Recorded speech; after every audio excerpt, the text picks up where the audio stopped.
Lesos, bunge Prime Minister Kenya and abroad. Na mimi ni MCA kule Orera Ward. Na hiyo nisha win. Hata mavazi yangu sasa mnaona navaa kama MCA. Mwenzangu mwenye na compete naye baada anavaa slippers kama mwenye ameenda kuoga. Kwa hivyo hiyo nisha win.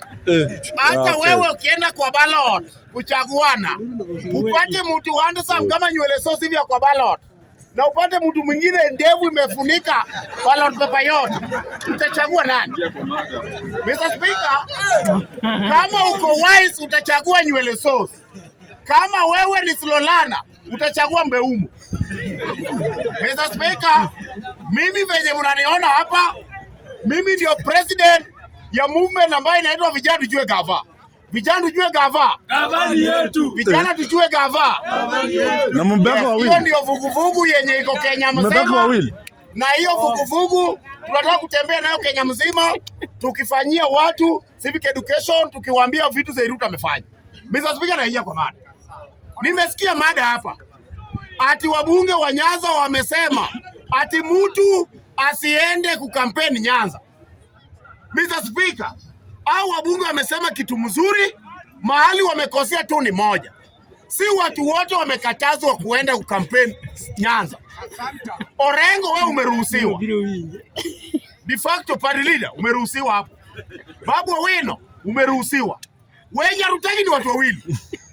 Rigathi Gachagua hatutaki Nyanza. Anaweza enda kuokota matope ya matope yenye imetoka kwa kaburi ya Raila.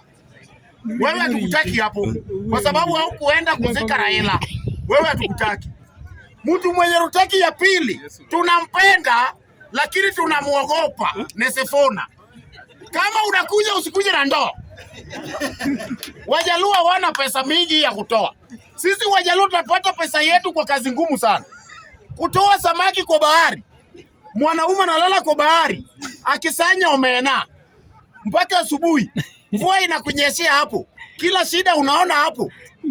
Ala ukitoka tu nje, Sifuna ndio una bendera kubwa na ndoo. Sadaka.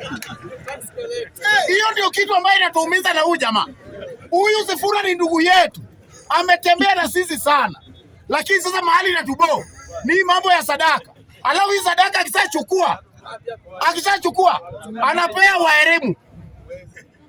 Anapea mwizi. My friend, mimi nawaambianga. Hata leo Rigathi Gachagua ametusaidia. Juu amesema ati kama wewe Kikuyu ufukuze. Mimi nimejaribu kusave kwa nyumba yangu. Mpaka home bank bibi yangu ametoboa yote. Mimi naweka pesa na juu, yeye ametoboa chini. Anatoa naye. Ngeri. Sasa hii wenye Rigathi Gachagua wamesema turudishe mabibi wetu Mount Kenya. Mimi leo kesho asubuhi Nigerian bag inafika hapa kwa mlango ya Rigathi Gachagua. Nitume kitu hapo jamani. Nigeria rudi kwao.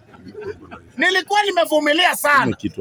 Home bank niko nayo na tusara tuende leta. Naweka 20 bob na juu. Yeye anatoa na chini. Mimi sijui. Nikigonga hii hakuna hata shilingi moja. Ile pesa iko hapo ni shilingi 5, ile iko na kona 7. Na nimeweka pesa hapo miaka nenda rudi. Kwa hivyo Rigathi Gachagua umetusaidia. Kipchumba Murkomen, wewe ndio umesemekana rudisha bibi. Kesho asubuhi Uhuru bag na mimi turudishe Njeri kwao. Na mimi nataka kusema hivi. Kama amesema turudishe mabibi wa Kikuyu, mimi nakuambia masingle mothers wote watatoka hapa juu. Kwa sababu Wakikuyu wote wameolewa na Wajaluo. Hakuna Kikuyu anaweza kubali kuolewa na Kikuyu. Kikuyu akikuwa huna raha. Juu Kikuyu mwanaume ni stingy. Hawezi kupea hata shilingi moja. Asubuhi saa 8 usiku ako Marigiti. Mwanamke anapata akienge saa ngapi? Sigara naye anavuta hii na amkisha hii. Hii na akisha hii. Na jaba kwa mdomo anatoa rungu. So ni sisi Wajaluo na Waluya. Sisi ndio wanaume romantic. Ndio kwa maana Wakikuyu wa Njeri wanatupenda. Lakini sasa Rigathi Gachagua anasema ati Njeri watu wache. Njeri hata nyinyi pia muone kama mnadhulumiwa. Jaluo venye ni mzuri hivi mnataka kuacha Jaluo. Ati Rigathi Gachagua anawaambia muende kwa mtu wa kula